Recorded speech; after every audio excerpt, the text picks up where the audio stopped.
Sorry, हम बीच में disturb हो जाते हैं, एक आध बार फ़ोन बीच में आ गया बच्चों। तो हम कहाँ थे, कौन से पॉइंट पे थे? हम पॉइंट नंबर आई थिंक हाँ थर्ड पे थे ना। थर्ड बता दिया था कि ये बिल्डिंग जो है उसका इस्तेमाल हमारा किसी और पर्पज़ के लिए नहीं, एग्रीकल्चर के पर्पज़ के लिए है। और वो एग्रीकल्चर के पर्पज़ के लिए अब इसका इस्तेमाल कैसे हो सकता है? इसको आप स्टोर हाउस की तरह इस्तेमाल कर सकते हो, है ना। इसमें कुछ सामान जैसे कोई क्रॉप्स होती हैं या उससे रिलेटेड कुछ सामान होता है तो आप उसके लिए इस्तेमाल कर सकते हो। इसको हम आउट हाउस भी कह सकते हैं, ठीक है। उसके बाद है point number 4, land is situated in an urban area. अब लैंड अगर अर्बन एरिया में है, ठीक है, तो अर्बन एरिया में लैंड होने का मतलब होता है कि वहाँ पर लैंड रिवेन्यू लगना चाहिए। एक लैंड का मतलब टैक्स लगता है एक तरह से, ये मान के चलो, जो सरकार लेती है हमसे। जैसे आपने देखा होगा हाउस टैक्स लेती है ना, सिमिलरली लैंड का भी एक टैक्स होता है, लोकल टैक्स होता है। वो असेस किया जाता है, माने कि लगाया जाता है और वो कलेक्ट किया जाता है गवर्नमेंट के द्वारा। तो ये सरकार के लिए रिवेन्यू का साधन है और हमारे लिए ये टैक्स की तरह ट्रीट किया जाता है अगर अर्बन एरिया में है तो। और अगर वो अर्बन एरिया में नहीं है, मतलब अगर अर्बन एरिया में नहीं है तो इसका मतलब लोकल टैक्स नहीं लगेगा। अगर लोकल टैक्स नहीं लगेगा तो लैंड कहाँ हो सकती है? तो लैंड फिर इसका मतलब नॉन अर्बन एरिया में है, कोई बात नहीं, हो जाए। तो ये ध्यान में रखना कि अगर तो लैंड अर्बन एरिया में है तो लोकल टैक्स लगना ही चाहिए, और अगर लैंड अर्बन एरिया में नहीं है तो इसका मतलब एक तो ये नॉन अर्बन एरिया में हो सकती है, या यहाँ, ओहो ये बीच में ना, एक मिनट वेट करिए आप।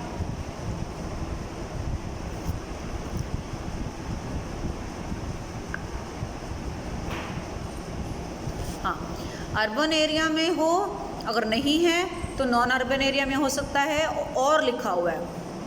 या ये ऐसी जगह पर हो जहाँ की जो पॉपुलेशन है ना बेटा वो 10,000 से नीचे की हो, 10,000 से कम लोग रहते हों। पॉपुलेशन 10,000 से नीचे वाला एरिया है, नीचे लोग रहते हैं, ऐसी म्यूनिसिपैलिटी में रहती हूँ। फिर से बता रही हूँ, 3 बातें हैं इसमें। ये लैंड अर्बन एरिया में है तो लोकल टैक्स लगना चाहिए, यानी लैंड रिवेन्यू होना चाहिए। दूसरा, अगर लैंड उसमें नहीं है तो नॉन अर्बन एरिया में होना चाहिए। तो वही बात ख़त्म हो जाती है। अगर नॉन अर्बन एरिया में भी नहीं है और अर्बन एरिया में ही है लेकिन फिर ये लोकल टैक्स भी नहीं लग रहा, तो फिर ये कहाँ होना चाहिए? ये अर्बन एरिया में भी हो सकता है और उसमें 10,000 से नीचे जो लोग रहते हैं उस एरिया में ये मतलब लैंड होना चाहिए। तो यहाँ पर 3 बातें क्लियर हुई है। और for farm building is not situated with the area specific. अच्छा एक मिनट, मैं इसको एक थर्ड पॉइंट को एक मिनट छोड़कर पहले तीनों पॉइंट फिर से क्लियर कर रही हूँ। लैंड अर्बन एरिया में हो जहाँ लोकल टैक्स लगता हो। दूसरा, लैंड अगर अर्बन एरिया में नहीं हो तो नॉन अर्बन एरिया में हो। तीसरा, अगर नॉन अर्बन एरिया में भी नहीं है, अब आप सोचोगे या तो अर्बन होगा मैडम या नॉन अर्बन होगा, ये दोनों के अलावा कौन सा एरिया होगा? भाई नॉन अर्बन नहीं है तो इसका मतलब फिर वापस अर्बन में ही आ गए ना। अर्बन में है लेकिन टैक्स नहीं लग रहा है तो फिर वो 10,000 से कम बस आबादी वाले एरिया में होना चाहिए। समझ में आया? ठीक है। अब ये जो तीसरा पॉइंट है वो कहता है कि अगर फार्म हाउस की जो बिल्डिंग है या फार्म हाउस जो है वो ये जो तीनों दिखा रहे हैं ना, ये 1 2 3, इन तीनों के हिसाब से सेट होना चाहिए। मतलब जो लैंड है वो इस एरिया में सेट होना चाहिए। जैसे मैंने आपके समझाने के लिए यहाँ लिख दिया है कि जहाँ की आबादी 10,000 से ज़्यादा, अब जैसे 10,000 वाला तो ऊपर आ गया, 10,000 से कम वाला है या नॉन अर्बन एरिया है या urban area with local tax है, 3 तो वो हो गए। और चौथा हो गया 10,000 से अगर ज़्यादा है और 2 लाख के बीच में है तो उसकी 2 किलोमीटर की रेंज में हो, ठीक है। और अगर 1 लाख से ज़्यादा है और 10 लाख के बीच में है तो 6 किलोमीटर की रेंज में हो। और अगर 10 लाख से भी ज़्यादा पॉपुलेशन है तो फिर 8 किलोमीटर की रेंज में होना चाहिए। ऊपर क्या लिखा हुआ है? Land is not situated in any area. ये नीचे जो है ना, आपने ना बिल्कुल सिंपल तरीके से करना। अगर इसकी वर्डिंग पे जाओगे ना बड़ा ज़्यादा कंफ्यूज हो जाओगे। मैं आपको जो बात बता रही हूँ वैसे ही कर लेना बेटा।